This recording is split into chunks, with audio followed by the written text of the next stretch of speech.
Sean todos bienvenidos al canal de Sociedad Fantasmagoría, donde revisamos y exploramos todo lo relacionado con el mundo fantástico en el arte. Recuerden seguirnos en nuestras redes sociales como Fantasmagoría, suscribirse a nuestro canal, darle clic a la campana de notificaciones y visitar nuestra página web festivalfantasmagoriamedellín.com. Seguimos con la serie Estados del Fantástico. Y llega el turno de Los Monstruos de la Universal.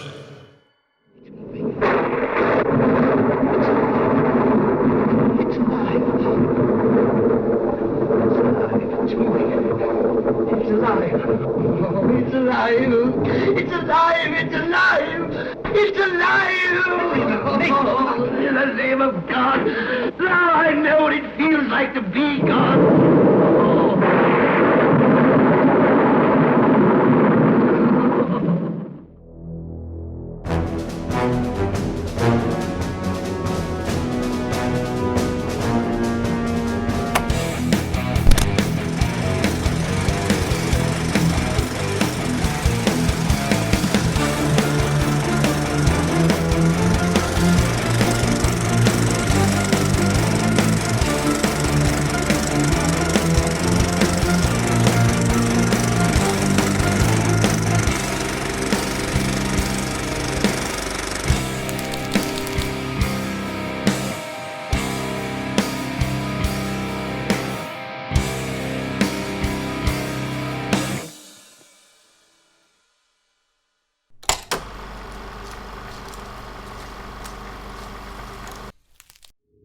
La literatura fue fundamental para que pudieran surgir las primeras obras de terror en el cine, ya que su influencia fue rotunda y se llevaron a cabo múltiples adaptaciones de grandes obras y personajes del género.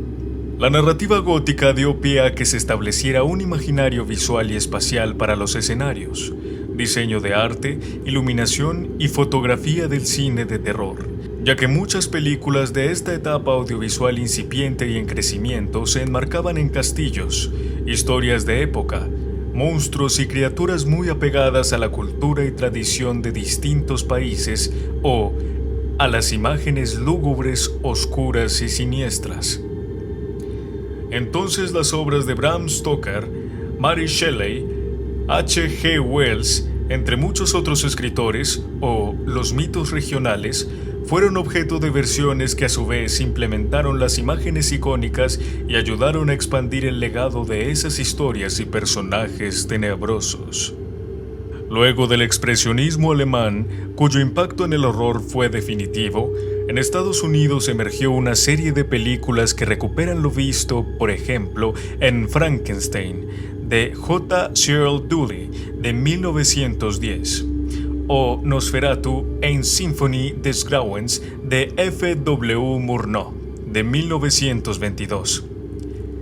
Este enfoque se basó en novelas como Drácula de Bram Stoker, que ya había sido adaptada al cine en la mencionada Nosferatu, Frankenstein de Mary Shelley, que ya había tenido esa versión de 1910, El hombre invisible de H. G. Wells, El fantasma de la ópera de Gaston Leroux, Nuestra Señora de París, con El jorobado de Notre Dame de Victor Hugo, o El extraño caso del Dr. Jekyll y Mr. Hyde de Robert Louis Stevenson, que también tuvo otras adaptaciones, por ejemplo, en 1920 por John S. Robertson o en 1931 por Ruben Mamoulian. Estas adaptaciones entonces fueron realizadas y producidas por el estudio Universal Pictures y se conoce la etapa como la de los monstruos de la Universal, que fue muy prolífica, fructífera y popular, además de aportar al establecimiento y apropiación del género del terror.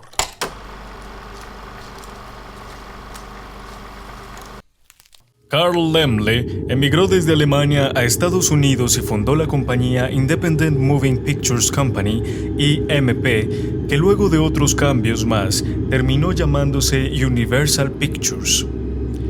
Con el nombre de IMP, Laemmle produjo una primera adaptación de El extraño caso del Dr. Jekyll y Mr. Hyde en 1913, dirigida por Herbert Brenon.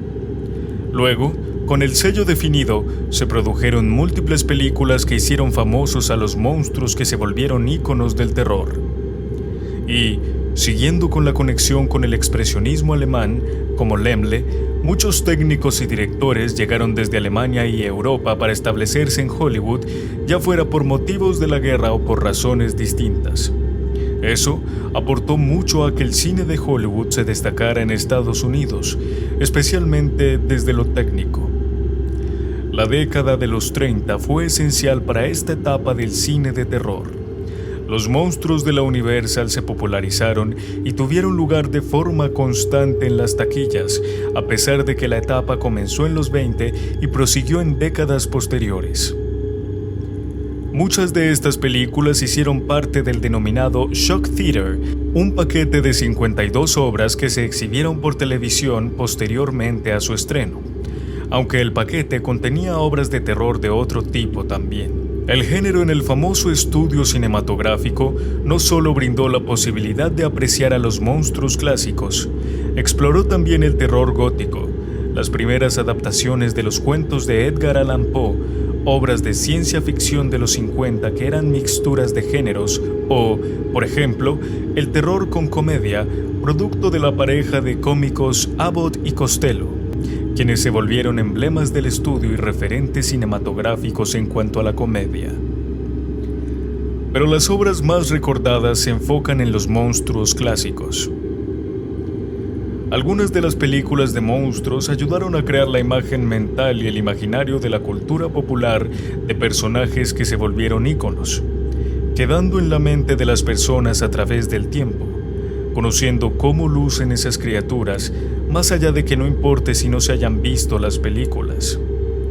Es así que los monstruos y criaturas más recordados del cine hicieron parte de esta etapa del estudio estadounidense, dando pie a que se conformara como los más típicos dentro del terror e influenciando a cientos de versiones que se desprenden de estas primeras adaptaciones.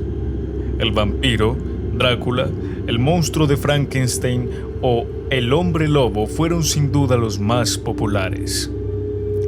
Los monstruos, criaturas y seres oscuros se fundamentaban en la cercanía con el aspecto humano, por lo que se alejaban de lo sobrenatural a niveles extremos o de fuerzas superiores como se veía en el expresionismo alemán.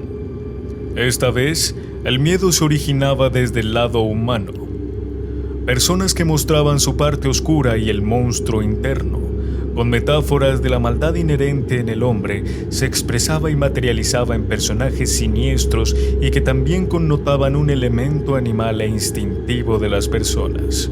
La dualidad entre el bien y el mal interno fue objeto de grandes obras que representaban un miedo más realista y un subtexto profundo e interesante. Además, que se tomaban características del folclore o de aspectos culturales que aportaban a los contextos y trasfondos de los argumentos.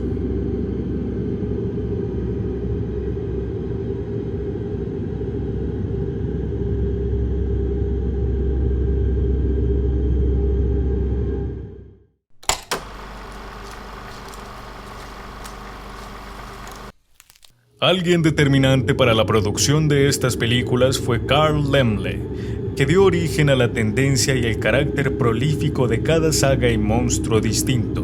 Directores como Karl Freund, Todd Browning o especialmente James Whale fueron los encargados entonces de dirigir las películas más recordadas y las más reconocidas de esta etapa.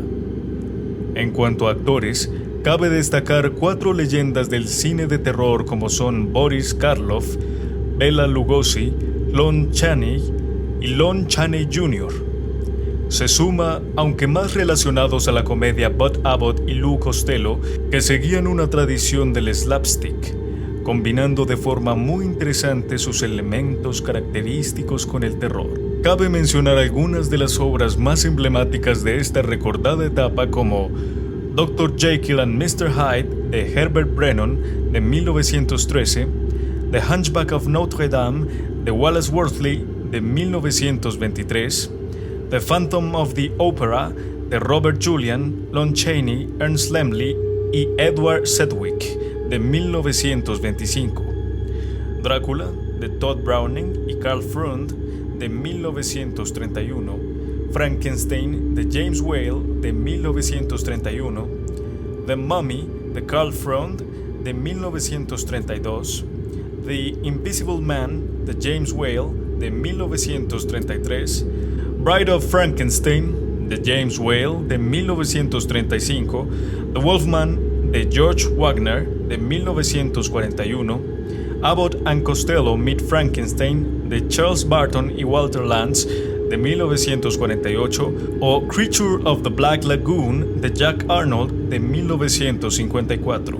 Destacando de entre todas ellas las obras de James Whale y Jack Arnold. Esta serie de películas se caracterizaron a su vez por aportar numerosas secuelas debido al enorme éxito de las originales, lo que conllevó a que se expandieran los mundos y las historias de las novelas en que se basaban. El legado de esta etapa conllevaría nuevas adaptaciones y versiones también desde Inglaterra con las películas de la Hammer, que a su vez tuvieron muchas secuelas y fue una exploración temática expandida al estilo de la productora europea.